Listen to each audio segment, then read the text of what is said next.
My name is Shadi. Today I will be teaching one of the most difficult and confusing questions for many IELTS candidates across the world. And guess that type of reading question type. That is matching paragraph headings. Matching paragraph heading questions.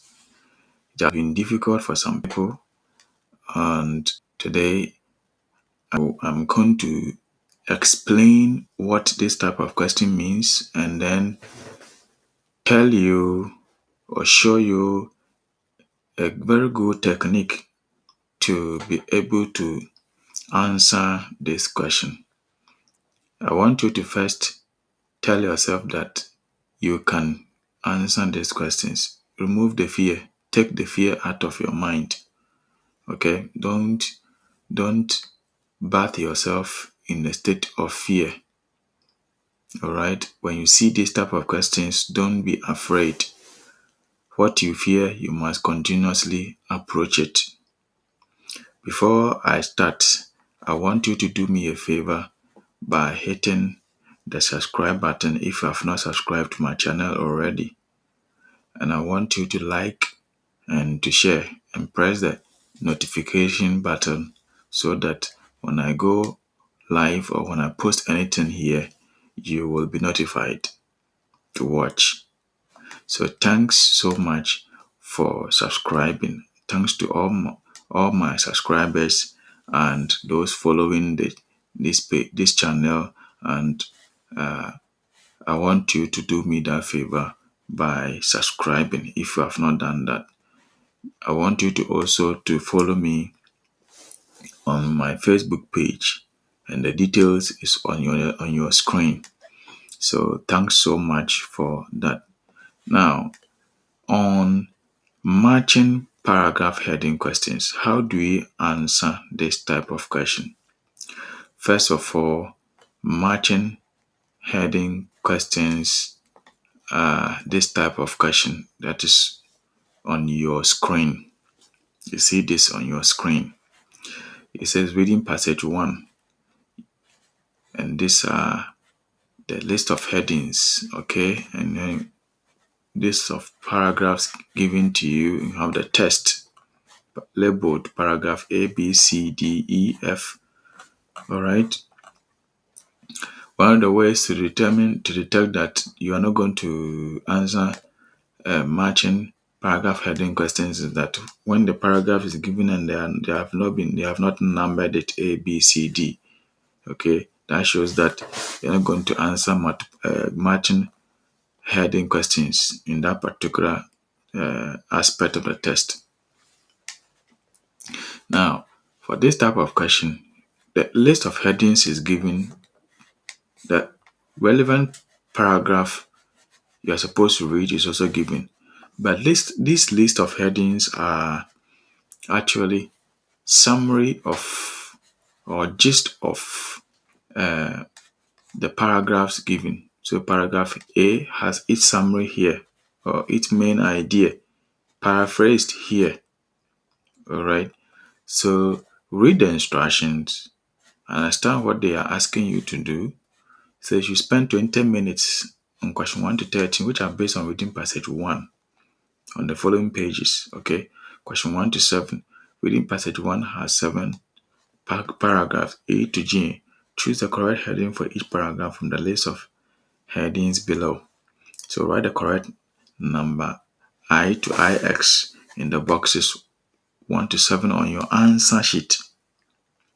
So if you read the instructions, now understand what they are asking you to do. You don't have to go and read. You don't need to come and read this whole thing, everything, before to get an understanding of the test before you answer the question. You don't need to do that.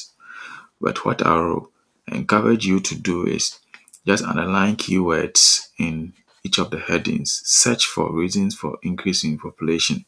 So reasons, increase in population, what are they doing? They are searching.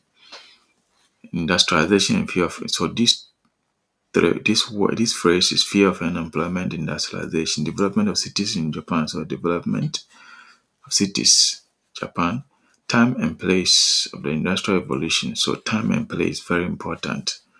Cases of Holland, France, and China. Changes in drinking habits in Britain. So changes in drinking habits. That's what I'll be searching for. Two keys to Britain industrial revolution. Two keys, very important. Conditions required for industrialization. So what are these conditions? Comparisons with Japan lead to the answer. So comparisons, all right? Comparisons. Then you have to to go and look at the first paragraph given.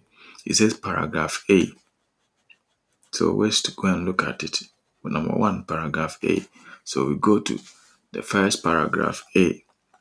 So this paragraph A, it is made up of how many sentences? I think 3 sentences. So I can read this as fast as possible. Usually you find your answer in the first 2 sentences and the last sentence, but it's not always the case. So what I would recommend is read everything, but you should be very fast. Okay, read everything, but be very fast. See, you should be able to identify main idea, supporting sentences, examples, or information that seeks to contrast and compare. Okay, all these are very important. Okay, when you see a question, what is it asking? Okay, or what is it leading to? You should be able to do all this before can be able to answer some of these questions. But the focus should be on identifying the gist or the main idea of the paragraph. So you say Alama Falan. You sometimes don't need to even pronounce the name. These names, when you worry yourself to pronouncing the names correctly, is just going to waste your time. So I can just decide to pronounce Alan. So Alan, professor of anthropological science at King's College, Cambridge, has, like other historians, spent decades wrestling with the enigma of the Industrial Revolution. Okay, so spent decades wrestling with the enigma of the Industrial Revolution. So if you don't understand the word enigma, you have to guess the meaning from context. Okay, why did this particular big bang, the world-changing birth of industry, happen in Britain? This is the question he's asking. Okay, this is the why did this particular big bang, the world-changing birth of industry, happen in Britain? And why did they strike at the end of the 18th century? So what is the gist of this whole paragraph? This whole main idea is that this is about, so he's asking about the industrial revolution, but why did this happen in Britain, and then the time, which is the 18th century. Okay, so why did this happen in Britain? Which is the place? And then 18th century, we talk about the period on the time. Now, we go to the main headings and then we choose one. Then that answer is going to be a paraphrase of your main idea. Search for reasons for increased population not given, or it wasn't stated there. Industrialization and fear of employment, no. So time and place for industrial revolution, just IV. So it's a paraphrase of that, time and place of the industrial revolution. So that is IV, number 1, IV. So we go to paragraph B. But remember, you are solving the other question types there. So you are solving the questions simultaneously. So you should solve other questions related to this particular paragraph when you are about to move to the next paragraph B before you answer this matching heading questions. But we are answering only matching heading questions in this situation or in this video. So that's why I'm not solving other question types related to this particular paragraph first. Okay, because I want to teach just only the matching heading questions. Now we go to paragraph B. So always go and check whether it's paragraph B. This is paragraph B.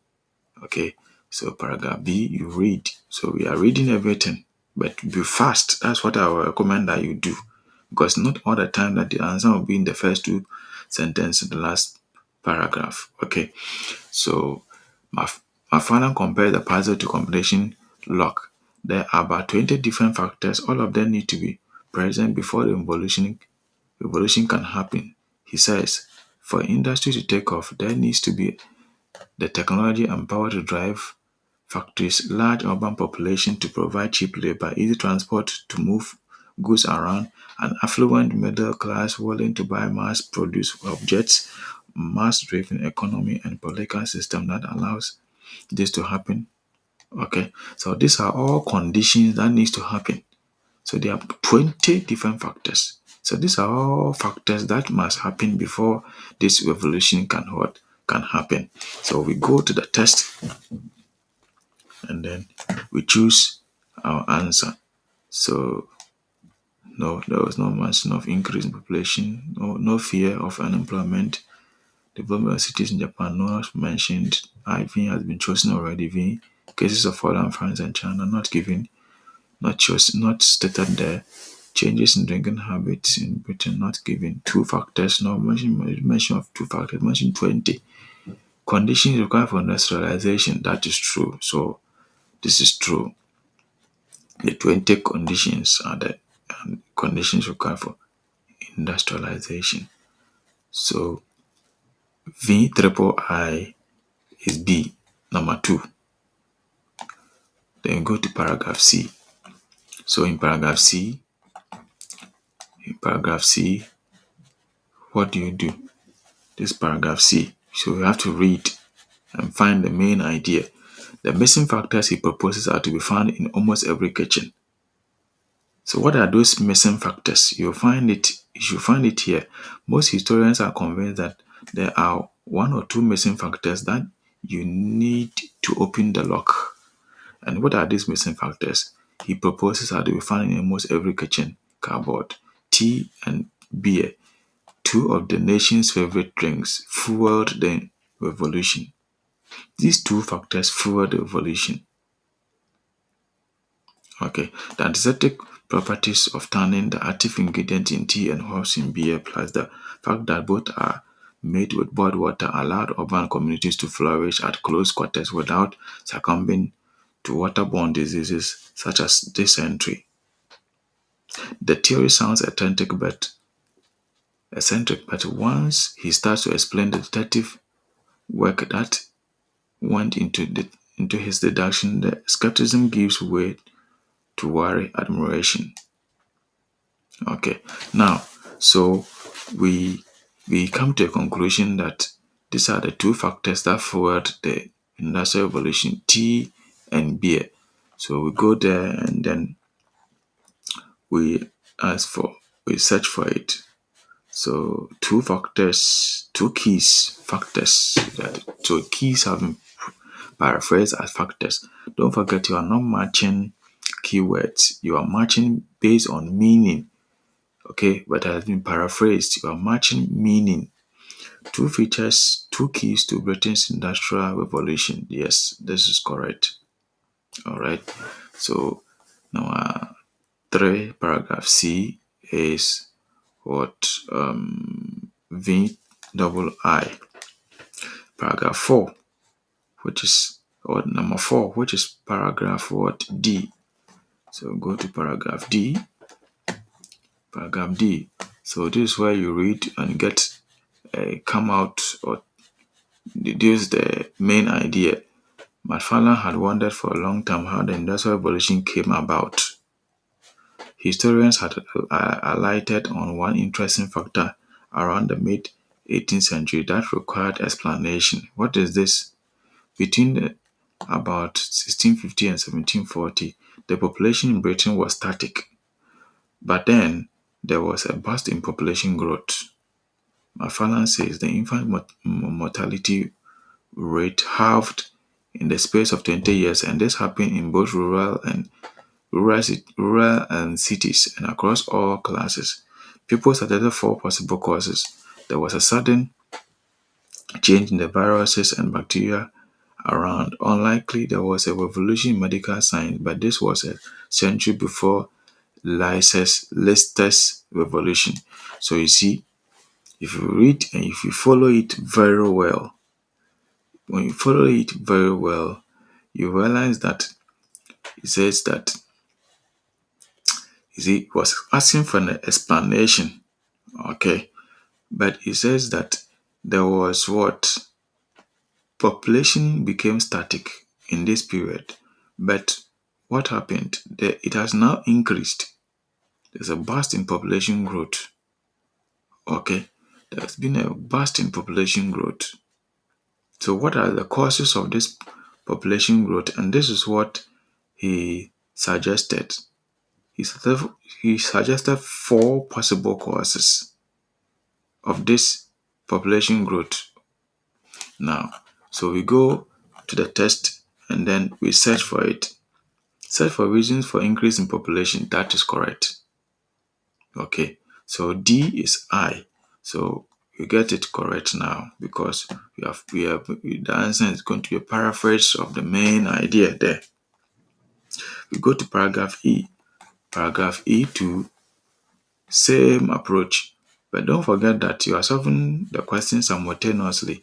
So before you move to paragraph E, D should be the last one you should answer. Solve the question simultaneously. Now, paragraph E. Let's read and see whether we can identify the main idea. This population burst seemed to happen at this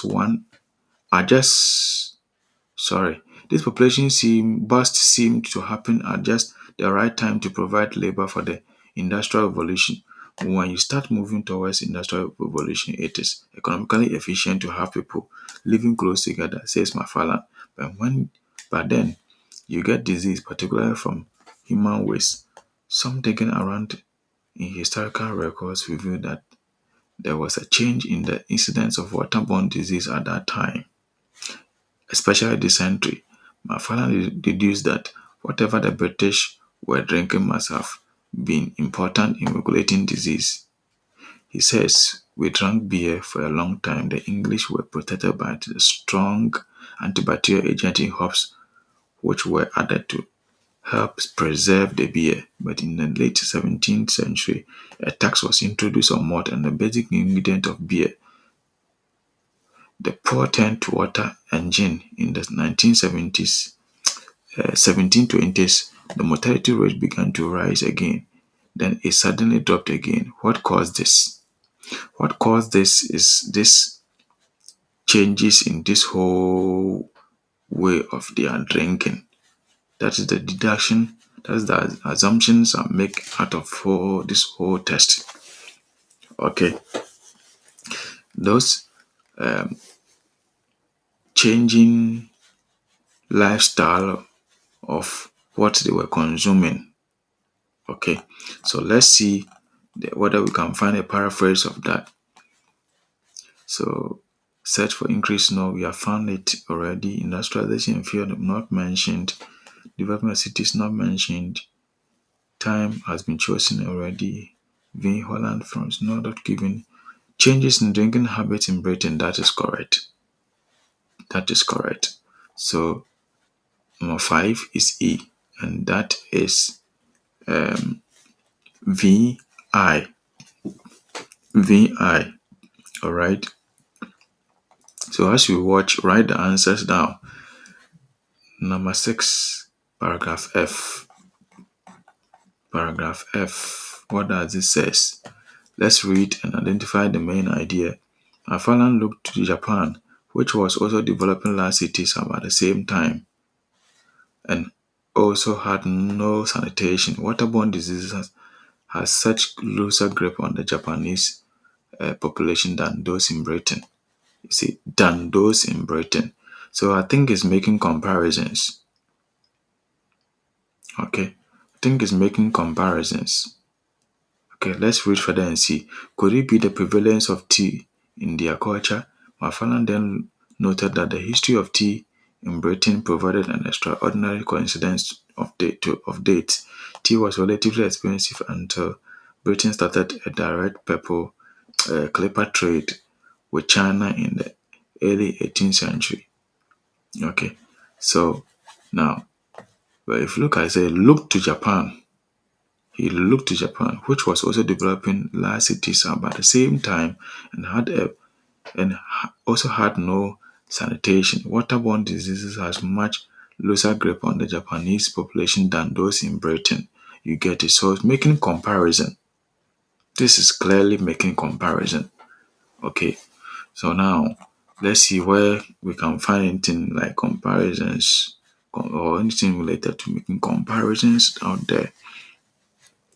So you see, comparisons with Japan lead to the answer, and that is correct. Okay, so F, which is number 6, is IX.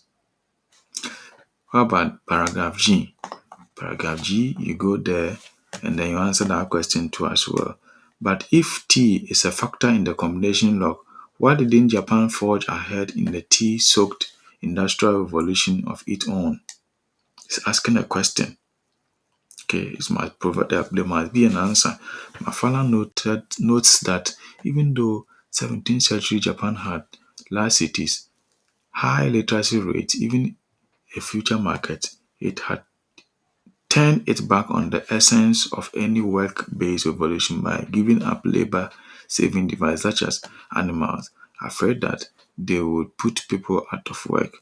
So the nation that we now think of as one of the most technologically advanced entered the 19th century having abandoned the wheel. What does abandon the wheel? Ignored it or stopped.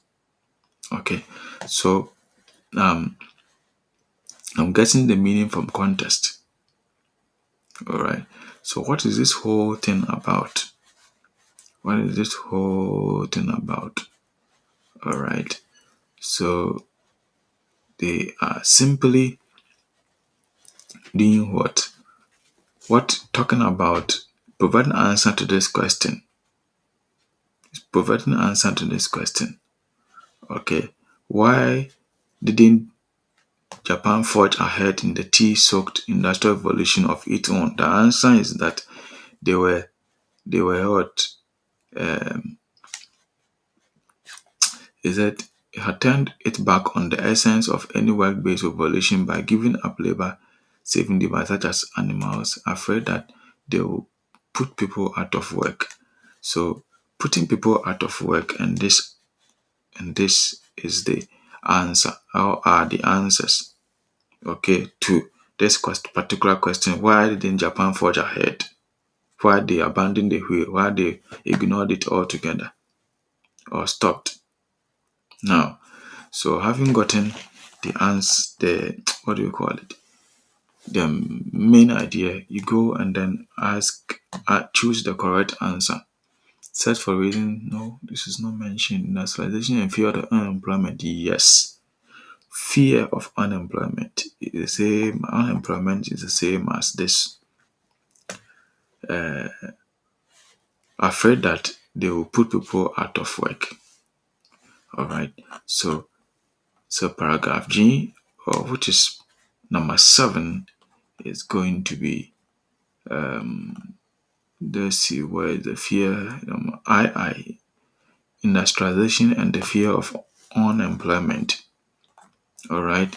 Now let's look at the answers. Let's see whether we find answers. So let's see whether we find answers.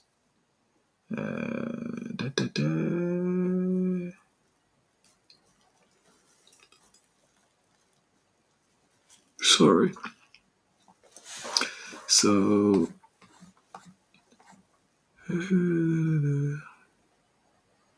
which reading question were we answering? I think, was it the first? Is it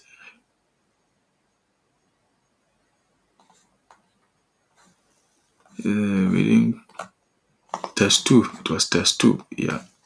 So test 2, one is IV, which were correct. VII, which were correct. VII were correct. I were correct. So we're all correct. Number 1 to 7. So everything was correct. You see. So everything is correct. So that is how you answer the. That's how you answer the matching paragraph heading questions. All right. This is how you answer such type of questions. So I want you to practice. I want you to practice and practice and practice and practice. So when you practice more, you master the test. When you practice more, you master the test. So in a nutshell, in the matching heading questions, read the instruction. Now, underline keywords in the questions, in the headings. Go to the test. Go to each paragraph. Okay. Solve the questions simultaneously. Look at other answers to other question types which are related to that particular paragraph. Okay. For example, you have true or not given questions there. Search for the answers in that paragraph. When you're about to move to the next paragraph, the matching heading should be the question, the last question you answer. Okay, before you move to the next paragraph. But in before you can be able to identify your answer or get your answer, you have to read the paragraph and identify the main idea or a gist of the paragraph. Okay, so identify the main idea in that paragraph. And usually your answer is going to be a paraphrase of the main idea in that paragraph. All right. So you should be able to develop very sharp ability or that skill of identifying paraphrases and synonyms. And then you should develop a speed reading technique. Okay, sharpen your speed reading skill. So when you are reading, you don't have to read as slow as I was doing. You should read fast. Okay, increase your reading speed by 4. All right. The more you do this, the more you are going to master the test, the technique, and the skill. So do that. When you are choosing your answer, choose answer based on meaning, not based on keywords. You are not matching keywords. You are matching meaning. So whatever being your main idea, the answer is going to be a paraphrase of the main idea. So practice. The way to improve is to read. Read, read, read. That is the way to improve. So thanks very much for watching. I want you to subscribe. If you find this video useful, subscribe. Click the like button, turn on the notification bell, and then you'll be notified anytime I post a video here or I come online to teach. So please subscribe if I've not done that already. So next time I'm bringing you a video about how to answer other reading question types. So thanks so much for watching, and I will see you again and another time. So thanks so much.